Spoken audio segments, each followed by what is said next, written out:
Hi, this is Michael Buffer, and welcome to the Boxhard Podcast. Hello, everyone. This is Mikey Garcia. Yo, it's your boy, the odd guy himself, Malik King Scott. Hi, I'm Charlie Edwards.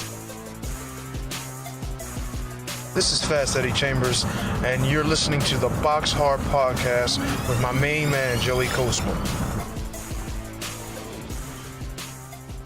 Hello, everybody, and welcome to episode 45 of the Boxhard Podcast. I'm your host, Joey Coastman. I'm not joined, as always, by Ayaz Sumra. Ayaz Sumra has abandoned me for 2 whole weeks. He's not on this week's show, and he won't be on next week's show. I don't even know where he's gone, but I really dearly miss him, and I cannot wait till he's back. Until then, it's just myself doing the whole show, and of course, the listeners. So if you're listening right now, please listen to the end of the podcast. Otherwise, I'll be left all on my own.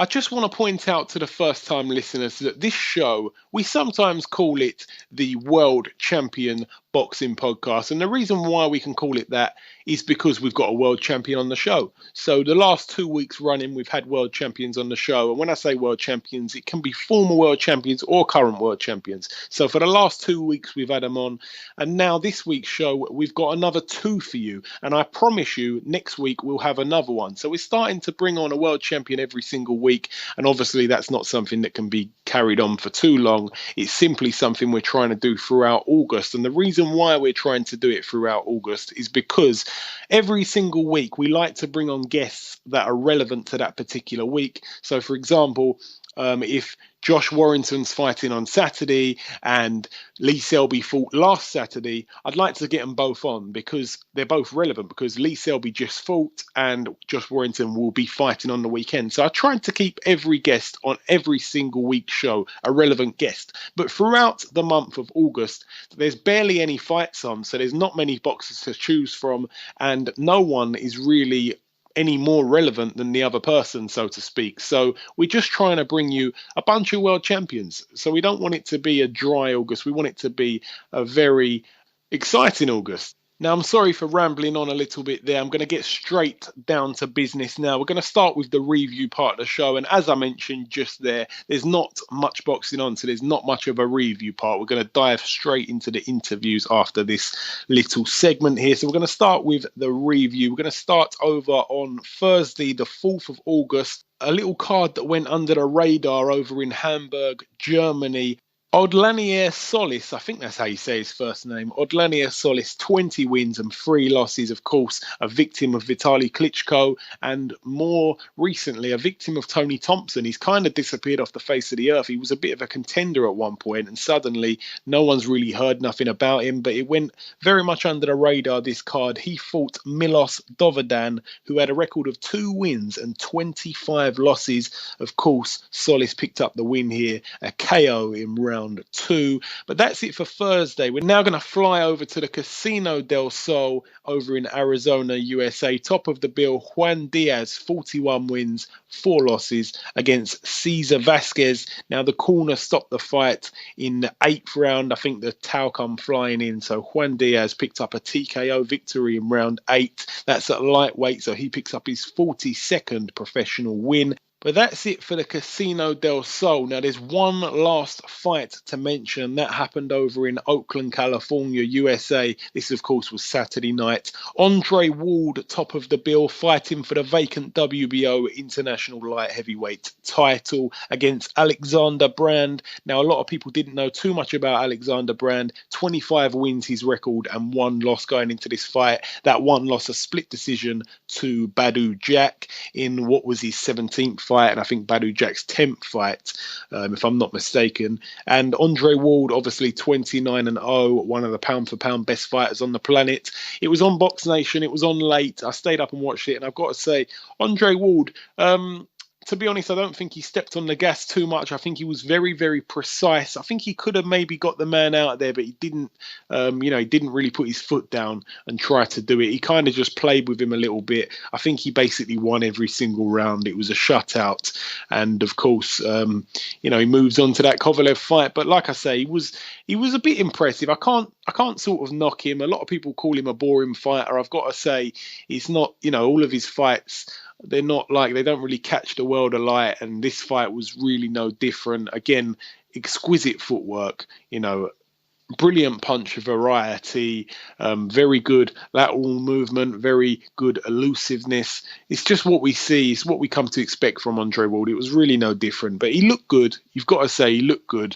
And, we're really looking forward to that fight now against Kovalev in November. I really hope it happens. I think there's been a formal announcement possibly this week. I'm not too sure about that, but I believe it's going to happen, that fight, on November 19th, if I'm not mistaken.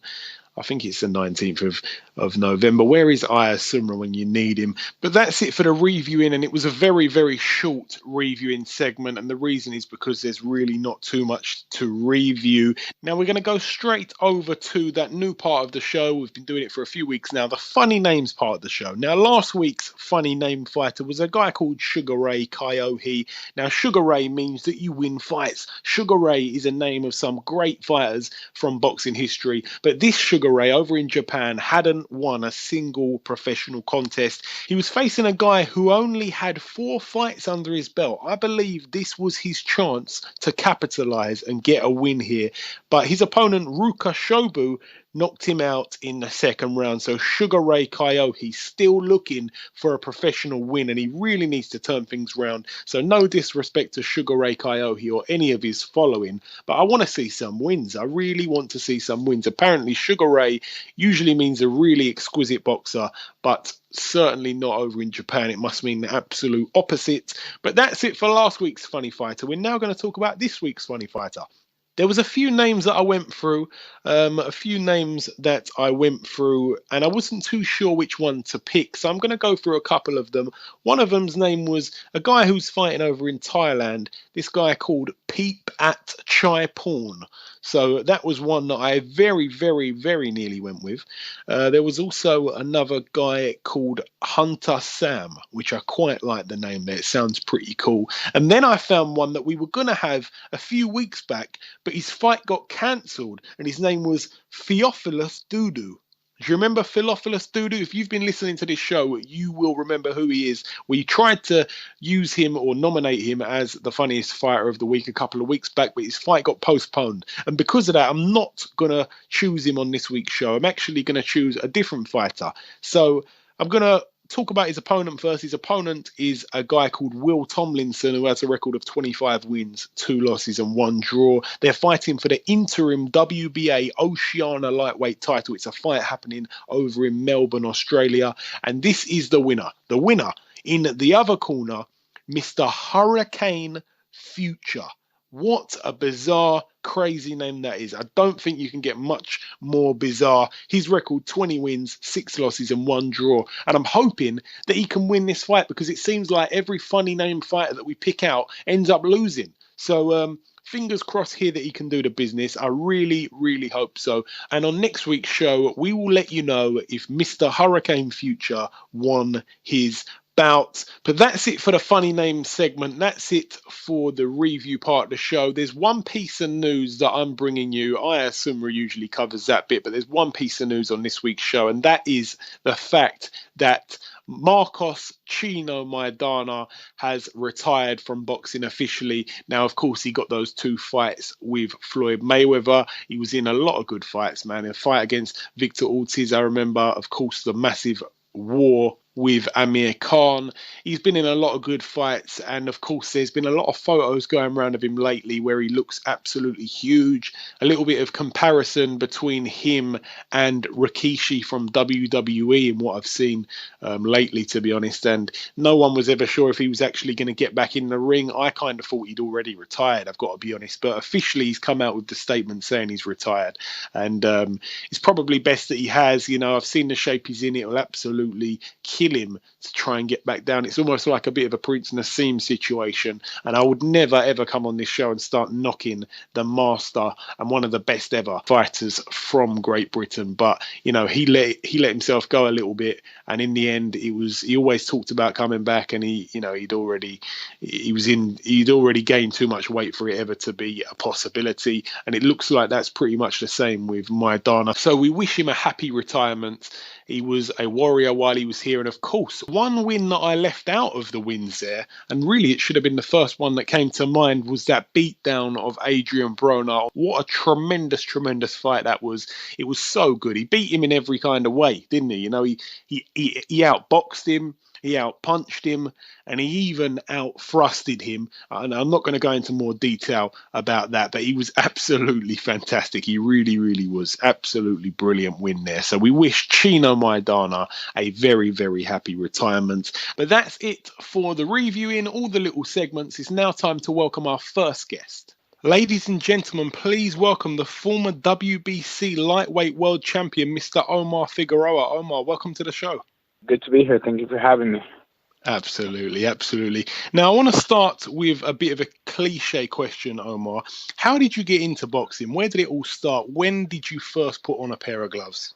Well, I've been doing this since I was pretty much born. My dad has always loved fighting, and he I guess wanted me to be a boxer ever since I was born, and he always had me around the sport. He never really participated himself. He had 2 amateur fights, but he was a street fighter. He says he would get in a fight almost every weekend in his hometown. People would bug him all the time, and he just had to learn how to fight. So he decided to put me in boxing so I could learn how to defend myself. And I know that you had a very short amateur career. Why was it so short before jumping into pro? Because, you know, you obviously turned pro. I'm going to get onto your career, but you've had a fantastic pro career. Not really many people can have such a short amateur career and do what you've done in the pro ranks. Why was the amateur career so short? Well, it wasn't actually. I had almost 300 fights in the amateurs. Here in the U.S., I didn't fight that often because we didn't have the money to be traveling everywhere. But I fought a lot in Mexico, right across the border from where I live. I live literally 5 minutes from the border. So I had about almost 200 fights over there. If not, I'd say a little bit over 200 fights. And here in the States, I only had like 50 or 60. But no, I started fighting. My first fight was when I was 7 years old. I fought a guy that was 13, and I beat him. And I guess it all took off from there. Wow, how wrong could I be? All right, no worries. We'll leave that there. Yeah, now it's okay. Now you've put together a superb string of wins. By April 2013, you had 20 wins under your belt at that time, and you fought undefeated Abner Cotto, probably your best opponent to that point. You knocked him out in the first round. Now, that win put you in place to fight for the interim WBC world title against Arakawa.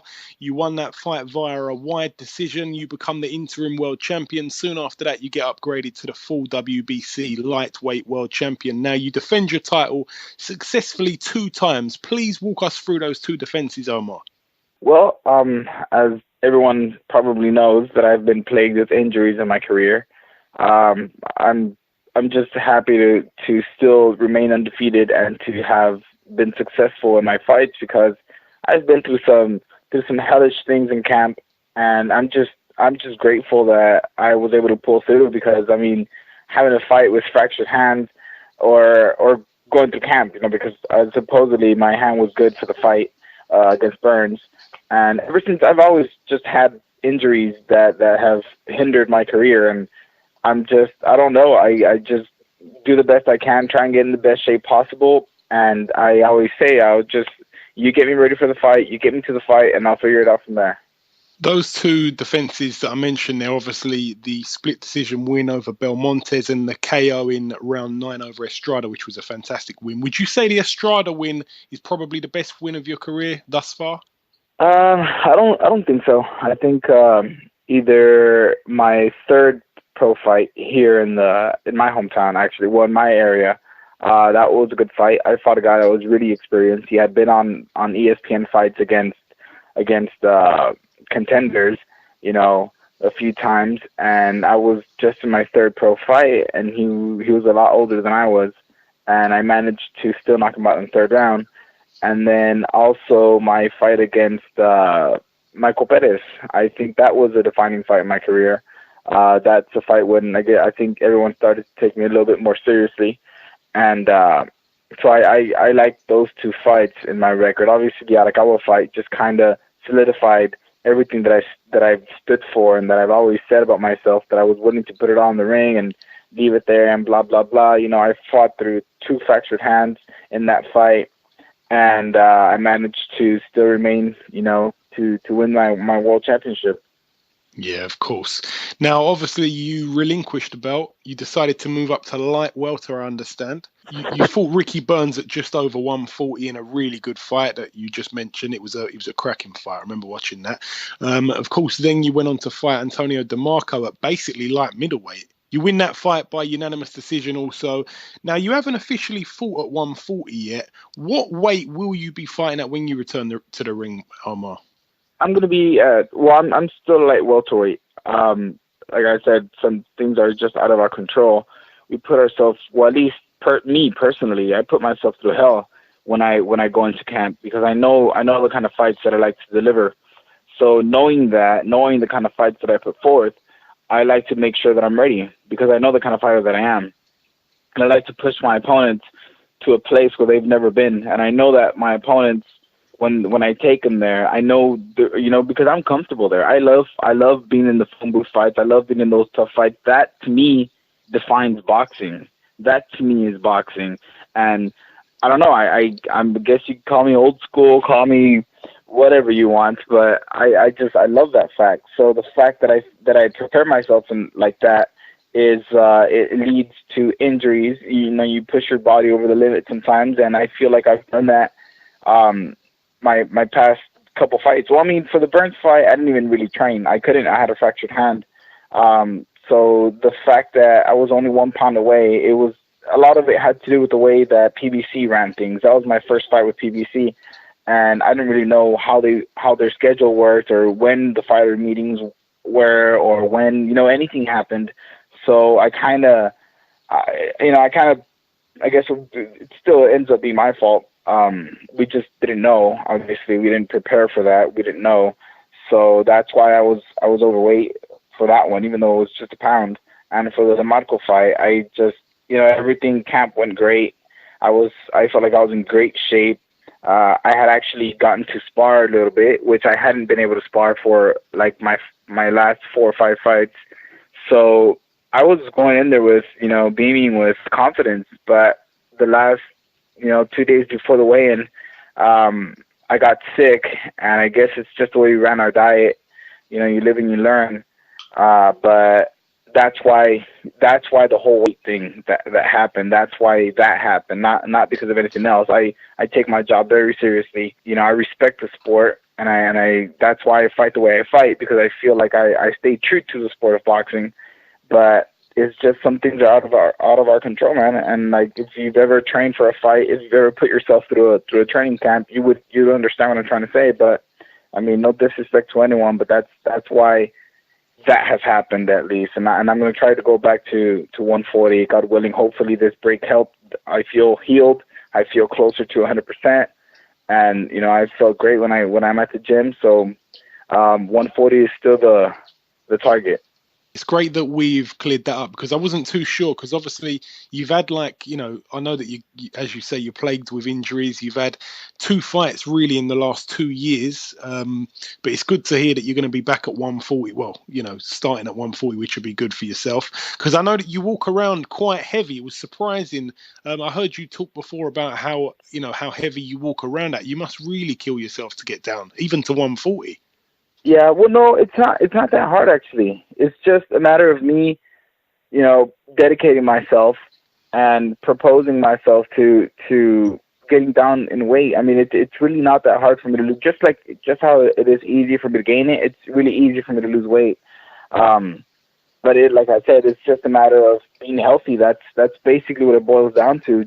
That's the only thing I pray for when I do get to praying, is that I'm healthy, because I know that I can take care of the rest. I know that my talent, that my strength, that my mind, that my intelligence will take me through everything else. I just hope to be healthy. Yeah, of course. Now, I wanted to ask you your opinion on Dijon Zlatikanin, obviously the holder of your old belt. he's kind of come out of nowhere a little bit, and now suddenly they're looking at him as one of the, the premium lightweights in the division. Obviously, there's a lot going on in the UK for lightweights right now. Anthony Crolla, you've got Jorge Linares as well. What's your opinion on Zlatan Khanin? I don't even know who that is, to be honest. No disrespect to anybody. He's the holder of your belt, though. Was you aware of that fact at all? No. Okay. All right, we'll stick straight with 140 then. You know that obviously Burns has picked up a title now, the WBA. Yes, I heard about that. Is that a fight that you'd be looking for? I know you've already sort of been there and done that, and in good fashion, so to speak. Yeah, well, I mean, it'd be an easy belt to pick up, I feel. I mean, if I beat him, I feel like I beat him decisively, with no training whatsoever. Literally, like, I swear I'm not making this up. Like, I had my hand in the cast for 7 out of the 8 weeks of training camp. I fractured my hand on the first day of sparring. First day of camp, first day of sparring. I was sparring this guy from San Antonio, Loco Hernandez. He's a pro fighter himself. And he was down here in the valley. And, he called us up. He's like, hey, let's get some work in, whatever. I'm like, yeah, well, fuck, I love sparring. Getting in the ring with someone, that's my bread and butter. So we get in there, and I think it's like the second, third round, and I throw a right hook to the body, and I think I hit his hip bone or his elbow, and I heard the crack, the pop, and I was like, I'm fucked. I was like, and aside from it being painful, it just weighs on you the fact that you have a messed up hand now. So yeah, I called it. I went to the doctor, got X-rays, got MRIs, whatever the hell I needed to get done, and I had a hairline fracture on my hand, so I had to put it in a cast. And I went through the rest of camp with the cast on, and the doctor gave me the green light the week of the weight cut. So I basically, that was it. I had the cast off for about a week before the fight. So if I can beat Burns, I feel like I beat him decisively, and I hurt him a few times. If I can do that without any proper training at all, then I know I can win the fight easily with proper training and being at as close to 100% as possible.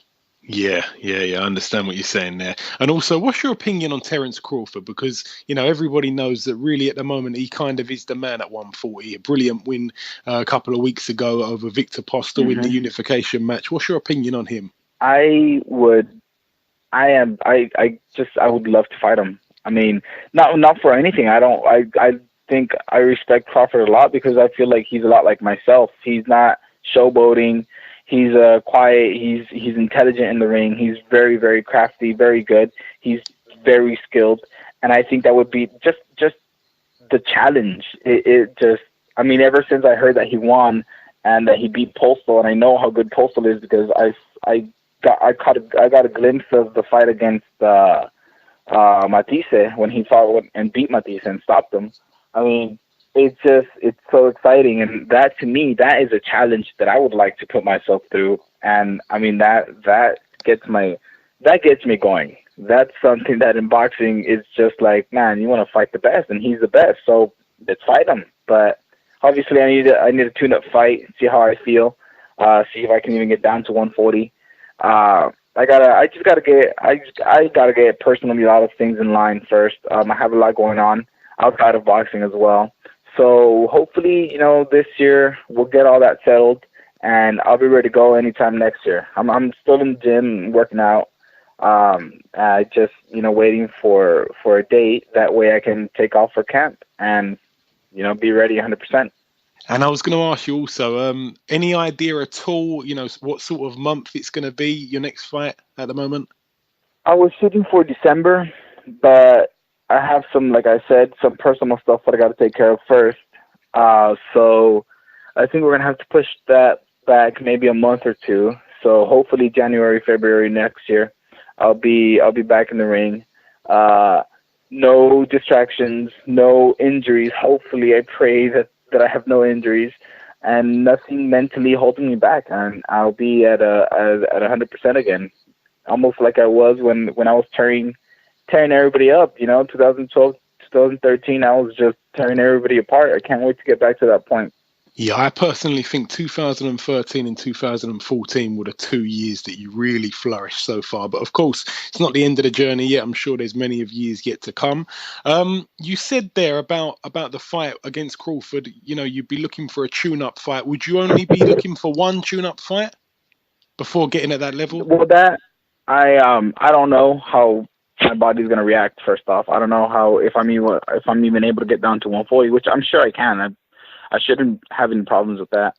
But yeah, I'm looking for a tune-up, at least one tune-up fight. I mean, I feel like I have to, because this is the longest layoff. This is the longest time I've been out of the ring. So I do feel like I need a tune-up fight, and depending on how I look, how I feel, we'll see if I need another or if we go straight into a good title contention fight. And a fight that I would really love to see, a lot of people have mentioned it before, yourself and Adrian Broner. Now, I know that obviously he's got a lot going on himself outside of the ring, but is that a fight that you could get excited for, get you up for at all? Yes, of course. Anyone wants to shut the trash talker up.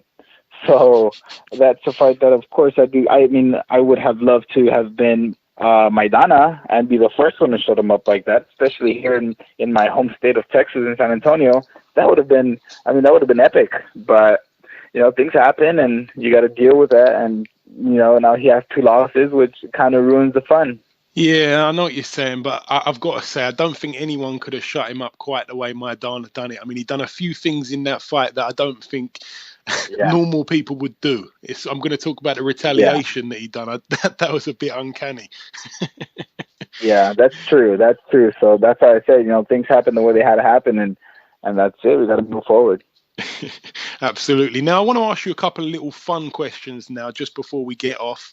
I wanted to ask you, what fight would you like to see in the world of boxing if you were some sort of promoter god that had control over every single fighter in the world? If there was no politics, it was all down to you to make fights. Which fight would you like to see above all others?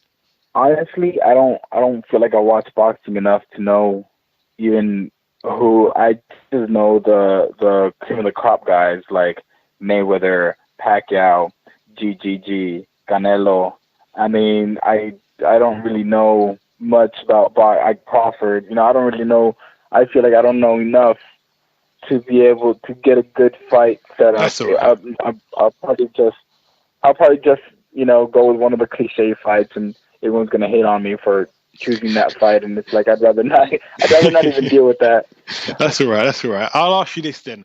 Out of the cream of the crop fighters, do you have a personal favorite fighter to watch at all? No, I don't even like watching my own fight. Why, Omar? Why? I don't know. I feel like, that but I do my job. Because I'm in camp for like 3-4 months. I start off slowly, then get into real camp, the last 2 months of that. So I feel like I devote so much time. And because I feel, the way I fight is like I have to really devote myself. I have to mentally transform myself to be ready for a fight, and not just, mentally, but the body has to follow. I have to transform everything. I go from average Joe to, professional fighter, elite, world class, whatever you want to call it, fighter in those 4 months. And it takes so much out of me that whenever I am done, whenever I do, I come out of my fight, I feel like I've done my job. I have nothing to do with boxing anymore. That's it. I gave myself to my fans. I gave myself to the sport for those 4 months, 100%. Like, I need a break. I need some time for me. I need to be average, normal human being, Omar, for a couple months or for a month or for however long I have before my next fight. Be that way. I feel like it balances me out, because everything has to have a median in life. I feel everything has to have a balance. So it can't all be work. It can't all be play. There has to be a certain balance between work and play. That way you keep your sanity. And so that's why, I don't know. That's why I do what I do. Finally, The last thing I want to ask you, or I want to give you an opportunity to do, you've got a lot of guys over here who are big fans of yourself. Have you got any kind of message for any of your UK supporters? Of course. I mean, I hope to someday be able to fight over there. I'd love to go perform and entertain my fans over there personally in person. But, it's just the way it works. I appreciate the support. I do have some avid UK fans, especially, that message me all the time and that tell me they love my fighting style and the way I fight. And it's just, I appreciate you guys. You guys are the reason why I fight the way I fight. And I just hope to never disappoint you guys and to keep making you guys proud. Excellent. Listen, Omar, it's been an absolute pleasure speaking with you this week. I appreciate you giving us a bit of time. Hopefully we'll see you over in the UK at some point in the future. But until then, take good care, my friend. No problem. Have a great day. Okay, now it's time to begin part 2 on this week's show. We're going to start with the preview segment. We're going to start over in Lancashire, United Kingdom. Top of the bill, Jack Catterall, 15-0. He faces Lucas Janik, 16 wins, 20 losses and 1 draw. I think it's a little bit of a keep busy fight just to get out one last time. And of course, he's looking to schedule that fight with Tyrone Nurse. He's the mandatory for his 140 British title, and that really will be a good fight. Also on that bill, Jimmy Kelly, the former world title challenger. Of course, he fought Liam Smith, so his record 18 wins, 1 loss, of course, to Liam Smith. And he faces Sergei Melis, who has a record of 26 wins and 22 losses. That's it for that card. We're now going to go over to Mexico. The one fight that I want to mention on this bill, Antonio Margarito, he looks to pick up his 40th career win. His record at the moment, 39 wins and 8 losses. He faces Ramon Alvarez, who has a record of 23 wins, 4 losses and 2 draws. It's a 12-rounder at 154, and that will be interesting. Again, Antonio Margarito, a guy that really, I don't think he's got anything else to prove. He was a good fighter in his heyday, and he's well past it now, to be honest. I'd like to see him hang him up. But, a lot of boxers get this thing, a lot of boxers just can't hang up the gloves. And the next fight that we're going to be previewing is certainly featuring another boxer who suffers from exactly the same thing. We're going to go straight over to Pensacola Bay Center in Florida, USA. Roy Jones Jr. at the moment, his record 63 wins and 9 losses. He had a short-lived retirement after being knocked out by Enzo Maccarinelli, but he's back. I think he's had 1 fight since that fight, and this is his 2nd fight since that fight, I believe. He faces Rodney Moore, who has a record of 17 wins, 11 losses and 2 draws. It's at cruiserweight. Roy Jones Jr., again, a man that really has nothing left to prove whatsoever at all, but he's still boxing because he just cannot hang up those gloves. But that's it for the previewing on this week's show. Again, it's been very, very short, the review segment and the preview segment. And that's really the way it's going to be for the next couple of weeks, because there really isn't too many fights on throughout August, as I said earlier. So we're going to just be diving straight into the interviews on the next couple of shows. And obviously, when September rolls round, it will be a bit more busy. There'll be a bit more fights to talk about and a bit more talking. And obviously, the shows will last a little bit longer. So we've had Omar Figueroa on a little bit earlier. It's now time to welcome our second guest. Ladies and gentlemen, please welcome the current IBF featherweight champion of the world, Mr. Lee Selby. Lee, it's great to have you back on the show. Thank you. I'm glad to be here, man. Thank you. Brilliant stuff. Now, Lee, I want to ask you about a few fights that have taken place in your weight category recently. But before we get to that, I want to revisit the 9th of April, your second defense of your world title against Eric Hunter. In hindsight, do you think you might have underestimated him at all? No, I didn't underestimate him, but I think the British public might have. I knew his background. I knew he was a great amateur with a record of something like 150 fights with only about 5 defeats. So to do that in America, you've got to be a good fighter. And as a professional, they've seen the 2 losses on his record, but them 2 come by disqualification. And the one disqualification I watched, he knocked his opponent clean out, and they said it was after the bell, but it wasn't. And the other one was for low blows, which was a bit dodgy too. So I knew he was a great fighter. Okay, and obviously, in that 2nd round, something happened to you that had never happened in your pro career. Yeah, I've never slipped fight before. I've never slipped. First time I slipped in the... Now he caught me with a good shot, but you know what? As soon as I got up, I knew my head was clear, my legs were fine. So I just took the counts and just got on with the job. Yeah, I think, after that, the early couple of rounds, when you started working everything off the jab, that's when you were clearly winning rounds. It was smart boxing from yourself. Okay, now I want to ask you about a couple of other fights. I want to start with the Warrington against Hyland fight. Now, Hyland was coming off of a big loss to Gary Russell Jr., Warrington coming off of an impressive win. I must say, I was very impressed with Warrington, actually. I thought he boxed fantastic. Did you manage to catch that fight at all, Lee? I didn't watch the fight. No, I was out in New York for the Santa Cruz Frampton fight. Yeah, of course. All right. Well, we'll go on to that. As I say, I know that you flew out to New York for that fight. Firstly, how were you treated out there in the States, Lee? Obviously, you've defended your title over there. Did the boxing fans show you love over there? Yeah, definitely. I was treated well. I had surprisingly a lot of fans, and there was a lot of Irish fans out there too. They've seen me box in Belfast on an undercard of Frampton early on in my career. So there was a lot of Irish fans that come over for photographs and autographs and stuff. But there was also American fans that wanted to meet me too, which I thought was nice. Yeah, very good. And your thoughts on the fight? Obviously, you were sitting there ringside. What did you think of it? I know that it was a pro-Irish crowd on the night. It was a bit surprising, to be honest. But what did you think of the fight? Do you think that the right man got the verdict? I thought it was an excellent fight. And watching it live, I thought it could have went either way. Like, but before the fight, I said I couldn't pick a winner. And even at the final bell, I couldn't pick a winner. If they give it to Santa Cruz, I wouldn't have argued with that. But they give it to Frampton, you can't argue with that either. I thought it was a very close fight. Even a draw would have been a fair result, I thought. Yeah, either mine could have won it for me. Yeah, it was very close. Now, back in December of last year, when we had you on the show last time, I said that I think that you against Gary Russell Jr. would be a cracking fight. And I know that you both met at the Frampton Santa Cruz fight. Was that the first time that you've met? Yeah, first time I seen him, first time I met him. Did you get to size him up at all, Lee? Yeah, I always size him up. I sized him up before he even seen me in the place. But then when I was sat next to him, I could see out the corner of my eye he was sizing me up too.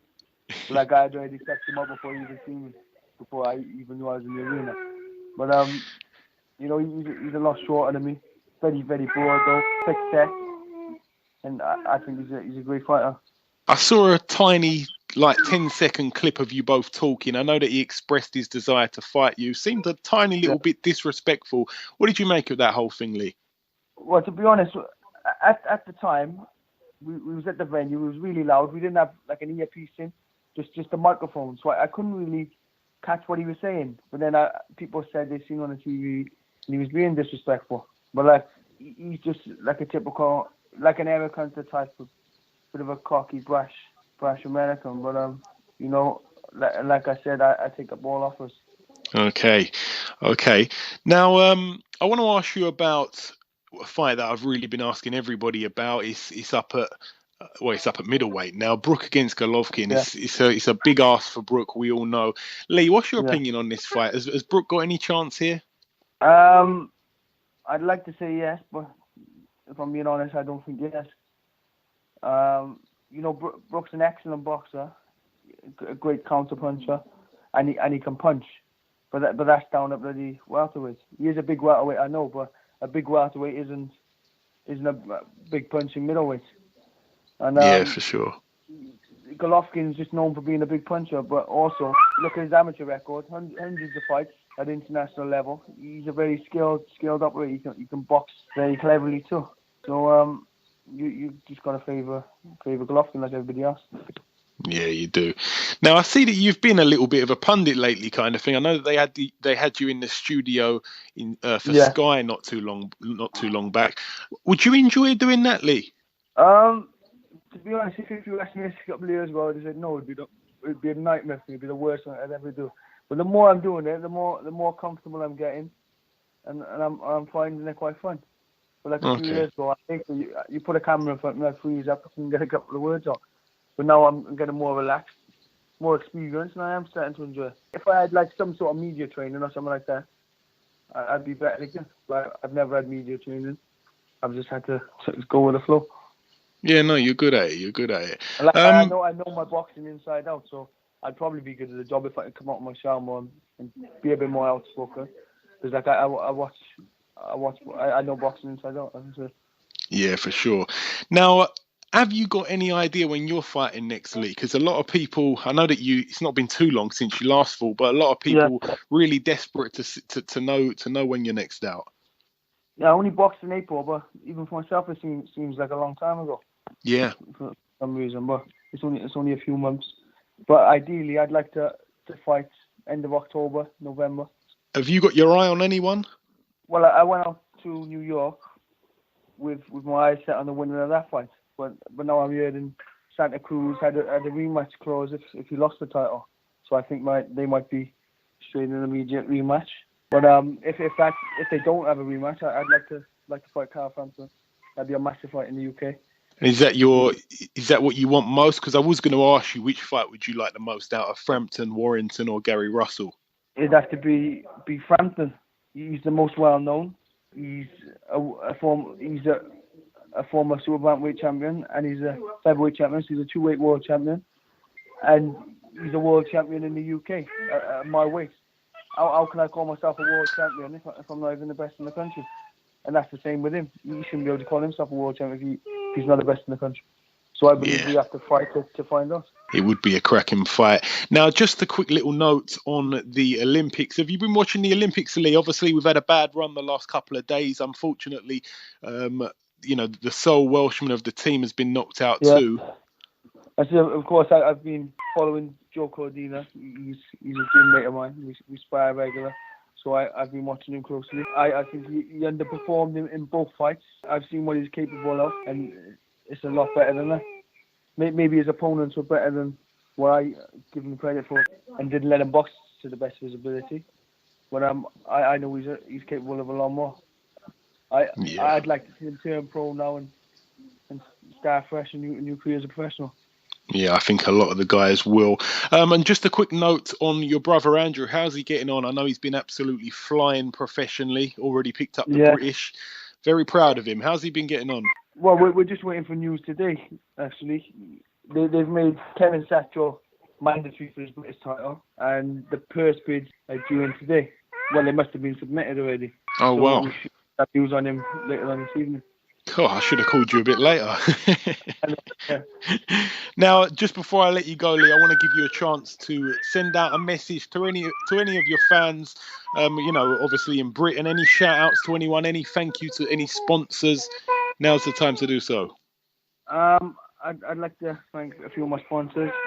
SHS Scaffolding from Barry, Capital Cabs of Cardiff, Sharon Donachie, Nina Estate Agents, Live Lean, and that's it with a shout out and to my supporters and fans. Just keep following me. I'll try to put myself in some big and exciting fights. And thanks for the support. Absolutely. Listen, Lee, it's always a pleasure speaking to you, my friend. Thanks for giving us a bit of time this week, and we'll no doubt speak again soon. No problem. Thank you. Okay, now it's time to conclude episode 45 of the Boxhard podcast. I've been your host, Joey Coastman. Aya Sumra hasn't been here. You have been absolutely fantastic. If you've listened this far on this week's show, you are a star, and we thank you from the deepest parts of our hearts. A massive thank you as well to our two guests on this week's show, both world champions, Mr. Lee Selby and Mr. Omar Figueroa. Remember, you can get in touch with us on Twitter at Boxhard Podcast. We've done 45 shows now, and we've had 92 guests, and every single moment of it has been an absolute pleasure. I'll be back next week alone once again, but until then, take care.